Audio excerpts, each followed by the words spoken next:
सबसे पहले अमीबा यहाँ पर हो गया, किसकी मिलकर बनी होती है, प्रोटीन प्लस लिपिड की यहाँ पर मिलकर बनी होती है। जो आउटर लेयर होती है वो कौन सी होती है, प्लाज्मा झिल्ली यहाँ पर होती है ना, प्रोटीन प्लस लिपिड की बनी होती है। उसके बाद कौन आ जाता है, उसके बाद अमीबा के बाद आप बोलते हो पैरामीशियम, है ना, रटे हुए अपन ने स्कूल टाइम से, अमीबा पैरामीशियम यूग्लिना, है ना, अच्छे लगते थे उस टाइम पर ये देखने में।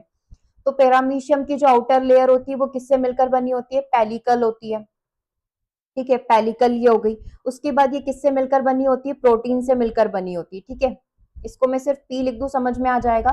प्रोटीन की काफी फ्लेक्सिबल लेयर यहाँ पर होती है, अमीबा की भी फ्लेक्सिबल होती है, इसकी पैरामीशियम की भी कैसी हो जाएगी, फ्लेक्सिबल यहाँ पर हो जाएगी, ठीक है। अब कौन आ रहा है, अब नेक्स्ट पर आ जाएगा आपका तीसरा नाम, यूग्लिना यहाँ पर हो जाएगा, प्लांट और एनिमल के बीच की कड़ी यहाँ पर हो गई, ठीक है। इसकी बनावट, इसकी बाहरी संरचना भी क्या है, पेलिकल यहाँ पर है, आउटर लेयर पेलिकल हो गई, ठीक है। किससे मिलकर बनी होती है ये, तो ये भी मिलकर बनी होती है प्रोटीन की, पर लंबी लंबी स्ट्रिप्स पाई जाती है प्रोटीन की, इस प्रकार से पत्तियां, इस प्रकार से संरचना पाई जाती है ना, जिससे इनकी आउटर लेयर का निर्माण होता है, ठीक है। उसके बाद कौन आ जाएगा, डायटम्स यहाँ पर आ जाएगा, ठीक है, जो डाइनोफ्लैगलेट्स वाला प्लांट, डायटम्स यहाँ पर हो गया, ठीक है। इसकी जो बाहरी संरचना होती है वो कोशिका भित्ति जो होती है, सेल वॉल यहाँ पर हो गई, ठीक है। किससे मिलकर बनी होती है, तो ये बनी होती है सिलिका से,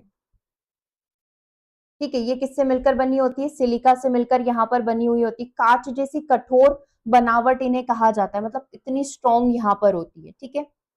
और ये जो बनावट होती है बाहरी संरचना, इसको फ्रस्टल के नाम से जाना जाता है, यही ब्रैकेट में लिख दूं क्या, इन्हें किस नाम से जाना जाता है, इन्हें फ्रस्टल के नाम से यहाँ पर जाना जाता है, ठीक है। ये वाली चीज हो गई। अब कौन बच रहा है आपका, डाइनोफ्लैगलेट्स यहाँ पर बच रहा है, ठीक है, डाइनोफ्लैगलेट्स यहाँ पर हो गया, इनका भी सेल वॉल होता है, इनकी भी कोशिका भित्ति यहाँ पर होती है। ये किससे मिलकर बनी होती है, सेल्यूलोज से मिलकर बनी होती है, ठीक है।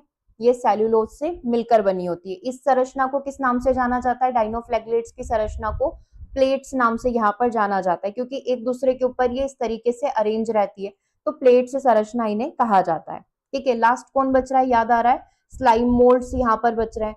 जो स्लाइम मोल्ड की संरचना होती है वो किस प्रकार की होती है, तो स्लाइम मोल्ड बेसिकली बलगम जैसी संरचना यहाँ पर होती है, मतलब चिपचिपी सी संरचना यहाँ पर रहती है कि आपको टच करने की भी इच्छा नहीं होगी, जैसे आपने जेली देखा होगा ना, उस प्रकार से, ठीक है, क्लियर है।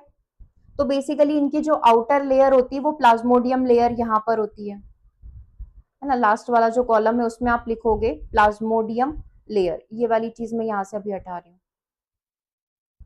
आउटर मेम्ब्रेन जो होती है वो प्लाज्मोडियम लेयर यहाँ पर होती है, ठीक है। और सब म्यूकस आप इसे कह दो, या ऐसा कह दो कि इसकी जो बनावट होती है किससे मिलकर बना होता है, बलगम जैसी संरचना, म्यूकस लाइक सब्सटेंस इसके अंदर पाया जाता है, जो काफी चिकनी लेयर इसको यहाँ पर बना कर देता है, ठीक है, काफी चिपचिपा यहाँ पर होता है। तो ये हो गई आपकी सबकी लेयर किसकी किससे मिलकर बनी होती है, क्योंकि अभी आपने अगर